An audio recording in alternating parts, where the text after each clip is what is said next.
Our family was three, my husband and myself, and our 7-year-old son at the time of diagnosis, Ryley. We just went on a little getaway. Yeah, and then on the last day or so, one of his eyes turned in and we knew something. Yeah, so the following Monday when we were home, I took him for an 8 a.m. appointment at the local optometrist, thinking that we would come out with a new pair of glasses, but she handed us an envelope and told us to go straight to the Gold Coast emergency ward. Then they rushed him in through an MRI. They came out and told us that he had a tumor on his brain. Just literally said, your child has DIPG. He's going to die in the next 6 to 12 months. There is absolutely nothing we can do for him. The only treatment at that time was radiation, palliative radiation, that may or may not work. And otherwise, you need to go home and make memories. We went through with the radiation. Every day we drove up to Queensland Children's Hospital from the Gold Coast to have the radiation for the 6 weeks. And thankfully, Ryley reacted well to the radiation. His tumour shrunk by nearly half. And he was on a low dose of steroids at that time, so he did put on a slight amount of weight, but otherwise his eye rectified and he kind of went back to looking like his normal self. He was like a normal little boy. If you had walked past us in the shopping centre, you would have thought nothing of him. Through Raymond and Alan, I joined a part of a WhatsApp group of Australian families that were currently fighting. Just through their support and their knowledge, found out of some Facebook groups, worldwide Facebook groups to do with research into DIPG and what other families were using and trialling. And we found out of a drug called ONC201 that was available from a doctor in Germany. This drug at the time was on trial throughout the US, but it wasn't available here in Australia. We were not able to join trial in the US, being an Australian citizen. I reached out to Professor Matt Dunn, based out of Newcastle. Through readings, I found out that he had researched the German version of the drug that was on trial in the US, and it was pretty much the same. So we went down that path of contacting that German doctor, and I had it ready to go as soon as Ryley finished the radiation. And he started on that within probably 2 weeks after finishing the radiation, and he continued on that through till about August. So yeah, it was a huge expense, but we luckily had a GoFundMe page that helped us fund that drug.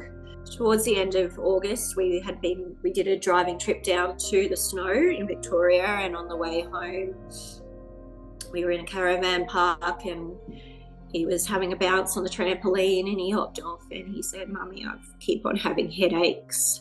And my heart just sank because I knew it was starting, that progression was coming. Yeah, but a couple of weeks after that, we had our MRI, our follow-up MRI, and an appointment with the oncologist. And the MRI showed that there was growth, but he seemed clinically or symptomatically, he seemed well. Apart from the headaches, there hadn't really been that much change. So we booked him in for his second round of radiation, which he did it really brave.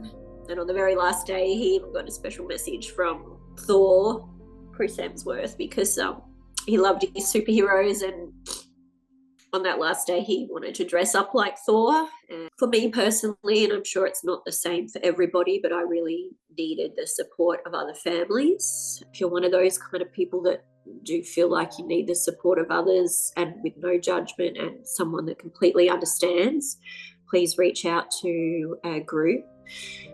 And I think to myself, if the government had put money into this disease and these researchers that have been asking and applying for grants for so many years and they get rejected, if some money had been put towards the research 15, 10, 5 years ago, would my son still be here? Could he still be here fighting?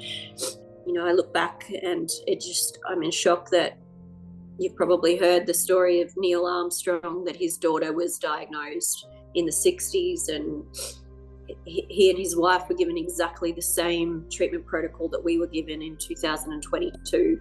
Like, how is that possible that in that same decade that man went to the moon and all that money was put into space research, and there's children dying without any hope, and it's a torturous death, it's horrendous, and their families suffer.